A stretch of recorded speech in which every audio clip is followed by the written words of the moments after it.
কোর্টে দাঁড়িয়ে দিব্যার বিরুদ্ধে সাক্ষী দিয়ে বাজিমাত করে কেস জিতে নিল জগদ্ধাত্রী। হ্যাঁ বন্ধুরা, এমনটাই দেখা যাবে, তাই সম্পূর্ণ জানতে ভিডিওটিতে লাইক দিয়ে চ্যানেলটি সাবস্ক্রাইব করে দেখতে থাকুন।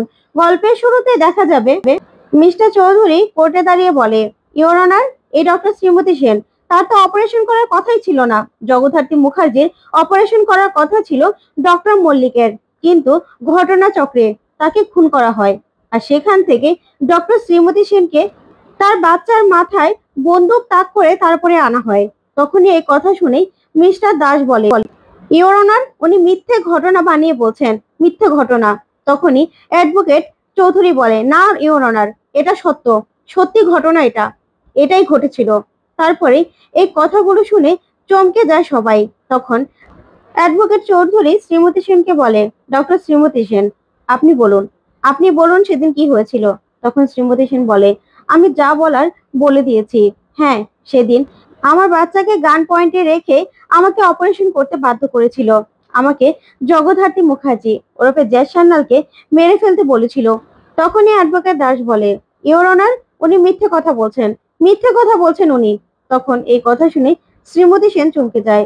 তখনই মিস্টার দাস বলেন, ইওর অনার, এখানে এখানে একটা অপারেশন করা হয়েছিল, যার জন্য ডাক্তাররা দোষী হতে পারে, কিন্তু আমার মক্কেল দিব্যা সেন, সে কোনোভাবেই দোষী নন, সে একদম নিরপরাধ। তাই আমি চাই তাকে এই মামলা থেকে বেকসুর খালাস করা হোক।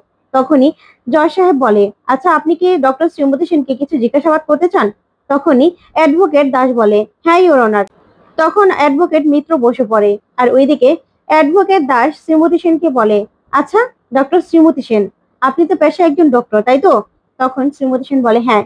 তখন মিস্টার দাস বলে, আচ্ছা, আপনার ছেলেকে গান পয়েন্টে রেখে যে আপনাকে অপারেশন করতে বলেছিল, তার জন্য আপনি কোনো এফআইআর করেছিলেন? করেছিলেন কোনো এফআইআর? তখন শ্রীমতী সেন বলে, না ইওর অনার, আমি কোনো রকম কোনো এফআইআর করিনি। তখন এই কথাতেই মিস্টার দাস বলে, দেখেছেন ইওর অনার, এত বড় একটা ঘটনা ঘটে গেছে, ওনার ছেলেকে গান পয়েন্টে রেখে ওনাকে কেউ অপারেশন করতে বললো, আর উনি কিনা সেটা কোনো রকম কোনো থানায় ডায়েরি করলো না, এফআইআর করলো না। এটা কি করে হতে পারে? তাই আমি বলছি ইওর অনার, উনি মিথ্যে কথা বলছেন, উনি একটা সাজানো নাটক বলছেন, উনি মিথ্যে কথা বলছেন। তখনই অ্যাডভোকেট চৌধুরী দাঁড়ায় আর দাঁড়িয়ে বলে, ইওর অনার, উনি আমার মক্কেলকে এভাবে প্রশ্ন করতে পারেন না, আর মিথ্যে বলেনি, উনি সত্যি বলেছেন। সেদিন জগদ্ধাত্রী মুখার্জিকে অপারেশন করার জন্য ওনাকে শেষ মুহূর্তে আনা হয়, আর তাছাড়া ডক্টর মল্লিককে মেরে ফেলা হয়। তখনই তখনই ওনার ছেলেকে গান পয়েন্টে রেখে তারপর অপারেশনটা করানো হয়। উনি মিথ্যে কথা বলছেন না, আপনি মিথ্যে কথা বলছেন মিস্টার দাস। তখনই মিস্টার দাস আর মিস্টার চৌধুরীর মধ্যে কথা কাটাকাটি হতে থাকে। তখনই জজ সাহেব বলে, থামুন আপনারা। তারপরেই অ্যাডভোকেট চৌধুরী বলে, ইওর অনার, আমি ডক্টর গুহকে কাঠগড়ায় আনার অনুমতি চাইছি। তখন জজ সাহেব বলে, ডক্টর গুহকে আনার অনুমতি দিচ্ছি। তারপর দেখা যাবে শ্রীমতী সেনকে নামিয়ে ডক্টর গুহকে ডাকা হয়। ওইদিকে দেখা যাবে মেহেন্দি মেহেন্দি বৈদেহীকে বলে, মা, আপনি একদম চিন্তা করবেন না, সবকিছু ঠিকঠাক মতো হচ্ছে। দেখুন না, এই যে দুর্গা জগদ্ধাত্রী সেজে কি সুন্দর করে বসে আছে, দেখতে পাচ্ছেন? ও নাকি সাক্ষী দেবে, সাক্ষী দেবে ওর মায়ের হয়ে, কত চালাক। তখনই বৈদেহী বলে, সেটাই তো ভাবছি, মেয়েটার সাহস বলতে হবে, যা কিছু ইনভেস্টিগেশন হয়েছে তার ভিত্তিতেই ওর মা সেজে ও সাক্ষী দেবে।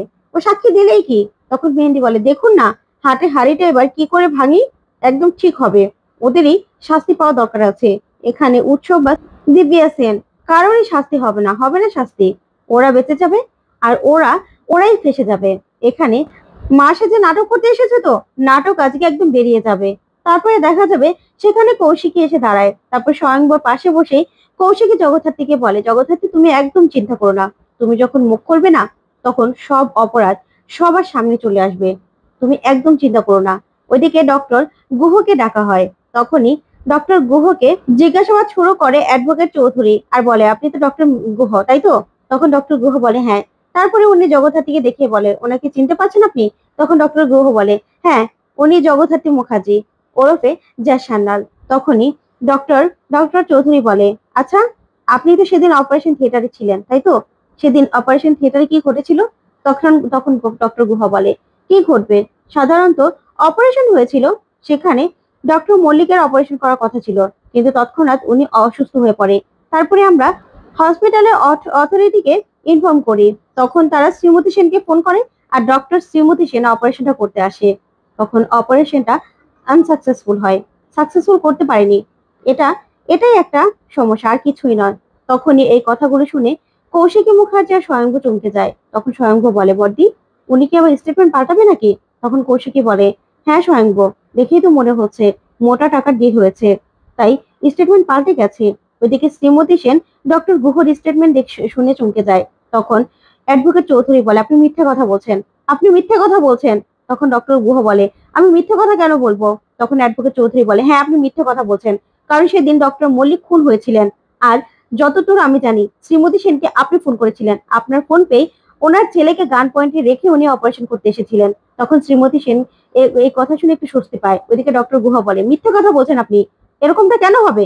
কেন হবে এরকমটা? সেদিন নর্মালি একটা অপারেশন হয়েছিল, সেখানে কারো হাত ছিল না। হ্যাঁ, আপনারা অপরাধী ভাবলে ডক্টর শ্রীমতী সেনকে অপরাধী ভাবতে পারেন, কারণ তার হাতে অপারেশনটা সাকসেসফুল হয়নি।